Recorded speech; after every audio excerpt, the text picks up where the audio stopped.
Saya di bagian marketing. Kandang Juragannya sendiri sebenarnya kita dari tahun 2021 ya. Walaupun memang awal mulanya itu saya mulai jualan hewan kurban dari tahun 2020 saat kuliah. Di awalnya di reseller dulu. Waktu itu pengen berjualan lah ya, belajar jualan sebelum lulus. Itu masih skripsian. Kemudian ternyata menghasilkan nih gitu. Jadi waktu itu sih jualnya domba ya, sekitar 30 ekor. Kemudian setelah lulus, karena waktu itu disuruh lulus dulu sama orang tua, saya ikut pelatihan di kambing domba awalnya. Kemudian di tahun 2021 saya ketemu partner saya, kemudian baru kita sepakat untuk bikin di bisnis sapi. Secara umum peternakan sapi ya, peternakan sapi potong khususnya. Kemudian kalau produk-produknya itu kami ada 3 ya. Yang pertama yaitu adalah edukasi untuk para peternak, jadi baik secara online maupun offline. Kemudian yang kedua ada hewan kurban, jadi kami juga menyediakan hewan kurban. Dan yang ketiga juga yaitu adalah makan konsentrasi maupun hijauan. Kalau selama di sini ya, yang cukup kerasa itu kan pasti di awal ya kita juga ada beberapa kali adaptasi untuk makan ya.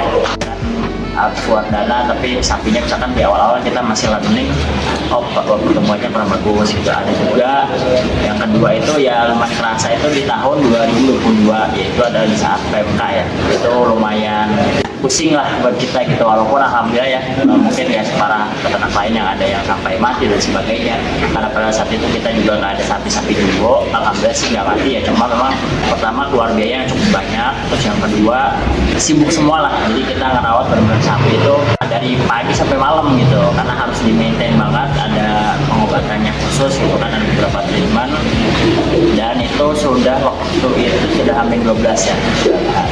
Ya kalau misalkan di hewan ternak ya biasa lah ya, kan pasti ada kendala-kendala juga sama konsumen ya gitu. Kesulitan di musim kemarau ya, kalau menurut kami sih ada 3 lah ya, 3. Jadi yang pertama yaitu kita mesti punya kebun hijauan. Jadi kebun hijauan ini penting. Kenapa? Kalau misalkan kita nggak punya kebun hijauan, atau orang sering bilang sekarang bang pakan ya, bang pakan itu pasti kita rebutan sama orang. Jadi kan peternaknya jumlahnya sama, ternaknya jumlahnya sama, tapi di musim kemarau jumlah hijauannya pasti berkurang kalau kita mengandalkan hanya untuk liar aja. Itu nanti kita rebutan sama orang-orang. Terus yang kedua memang kita tetap harus punya manajemen pakan ya, jadi harus punya alternatif juga gitu. Ya kita juga walaupun nggak banyak, tapi sesekali kita tetap ambil alternatif, seperti contohnya tebon jagung gitu. Kita harus punya channel juga untuk alternatif pakan gitu, karena kan walaupun kita harus mungkin menambah biaya sedikit, tapi tetap harus sapi itu kan harus tetap terjaga secara performa dari pakannya. Dan yang ketiga yaitu adalah pengawetan pakan, lawi, silase maupun juga itu fermentasi. Jadi ketika ada kita berlebih, kita bisa sisihkan untuk diawetkan. Yang perlu diperhatikan ya, itu harus belajar, tapi belajar yang benar. Maksudnya jangan cuma iming-iming dari yang dilihat di internet, gitu, di YouTube, di sosial media. Itu kan banyak yang kelihatannya instan atau kelihatannya megah gitu kan, tapi kita nggak tahu sebenarnya ilmunya itu seperti apa, itu menguntungkan atau tidak gitu. Jadi harus benar-benar mendalami dulu gitu, jadi ngerti sapi itu seperti apa, mulai dari ya pakannya seperti apa, mirip sapi yang bagus seperti apa. Kemudian baru ya pelan-pelan gitu. Ketiga lah ya, ilmu pemasarannya itu harus tahu dong mau jual kemana ya kan, itu udah pasti. Ilmu pemasarannya harus tahu mau jual kemana, karena kita kecuali kita mau ternak untuk hobi, tapi kalau kita mau ternaknya sebagai usaha itu harus tahu kita mau jual kemana. Yang kedua yaitu adalah segi operasionalnya, jadi gimana cara kita menghandle si sapi ini, suplai pakannya dari mana, sapinya dirawatnya gimana, cara ngedidik SDM untuk merawat sapi juga gimana gitu. Tentunya kita juga harus tahu dulu begitu, karena kan kita berurusan sama makhluk hidup, beda sama produksi lainnya gitu. Kalau misalkan baju itu kan ya tingkat errornya lebih sedikit lah gitu, maksudnya bisa dibikin cetakan ya, satu lusin 12 piece itu sama semua gitu. Tapi kalau sapi coba satu lusin ada 12 ekor gitu kan, pasti beda-beda, ritmenya pun beda-beda. Nah ketika kita emang sudah mendalami dan bisa, itu nanti jadi lebih bagus lah, dan lebih mendalami juga bagi kita. Yang ketiga yaitu adalah segi ilmu keuangannya. Kita harus tahu gimana cara kita belajar mengaturnya, keuangannya, dan kita juga harus bisa menghitung. Jangan sampai ternyata kita udah semakan ternyata untung, padahal ternyata setelah dihitung-hitung lagi rugi gitu. Jadi harus kita punya perhitungan yang baik. Tentunya ilmu ini bisa kita dapat itu belajar ya dari yang sudah berpengalaman gitu kan.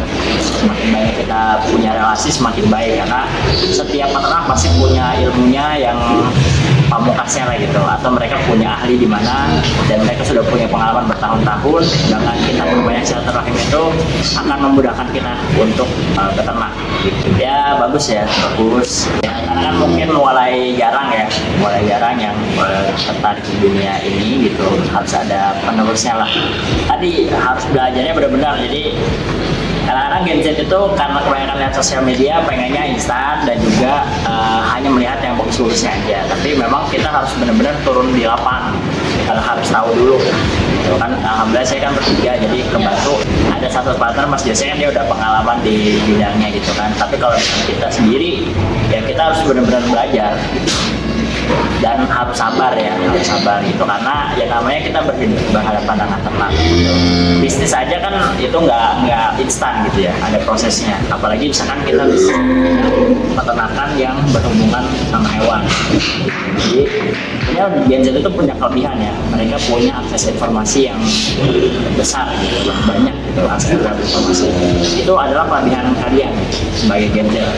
Itu bisa dimanfaatkan, tapi jangan lupa juga untuk turun ke lapangnya biar benar-benar bisa tahu untuk di peternakannya seperti apa. Hewan itu beda sama komoditas lainnya ya, maksudnya misalkan tadi ya benda-benda mati kan beda gitu cara penanganannya. Tapi kelebihannya Gen Z itu dia punya akses luas dan bisa untuk untuk men-scale up itu bisa lebih cepat sebenarnya. Penting tadi fondasinya juga harus udah kuat dulu, jangan sampai fondasinya nggak kuat udah buru-buru naik, akhirnya ibaratnya bangunan mau dibangunnya 20 lantai tapi fondasinya itu hanya siap untuk 5 lantai, itu kan nanti ya lama-lama juga kena angin dikit atau ada badai itu bisa rubuh. Tapi harus seimbang, jadi antara fondasi sama kecepatan untuk jadi meningkatnya. Pelajari dulu pertama, kalau saya sih, kalau dari versi saya ya, saya waktu itu dari pasar dulu, jadi harus saya tahu dulu pasarnya seperti apa, karena percuma kalau kita nggak bisa jual gitu. Kemudian yang kedua, siapin ilmunya dengan ngikut sama peternak yang udah jalan dulu, jadi belajar benar-benar sama peternak yang memang sudah berjalan, entah itu mau magang kah atau mau nitip sapinya di dia dulu gitu. Jadi benar-benar kita ngikut dulu. Yang ketiga baru perbanyak relasi. Dengan semakin kita banyak relasi itu kita jadi tahu, oh ini orangnya track recordnya seperti ini, jadi kita juga tahu track record orang gitu. Jadi kalau saran saya di awal biar minim modal dan juga minim risiko itu mulai dari pasar dulu. Yang kedua ngikut sama orang. Nah di situ kita benar-benar belajar untuk nanti. Jadi kan ibaratnya kita model ya. Jadi kita bikin satu model yang kemudian bisa direplikasi gitu. Oh ini udah berhasil, berarti tinggal di scale. Misalkan dari 2 ekor jadi 4 ekor, jadi 8 ekor, jadi 20 ekor. Oh ya, yang terakhir ya manfaatin kelebihan kalian, yaitu kalian punya akses terhadap informasi digitalisasi, terus ngerti lah untuk di sosial media, digital marketing, itu menjadi kesempatan kalian untuk bisa lebih cepat majunya gitu. Ketika memang si base-nya atau di fondasinya udah kuat, hanya gadget harus dimanfaatkan.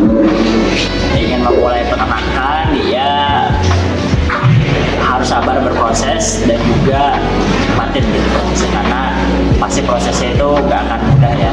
Dan pasti ada up and down, ada masa kita senangnya, ada masa kita susahnya. Kita harus bersabar. Dan yang kedua tadi, manfaatkan kelebihan kalian. Jadi mungkin banyak yang bilang Gen Z itu malas atau terpencet dan sebagainya. Menurut saya kelebihannya Gen Z itu kita punya akses informasi yang luas ya. Kita itu digital natives lah, jadi kita harus bisa memanfaatkan kelebihan itu. Tapi tadi yang pertamanya jangan dilewatkan, sabar dalam berproses.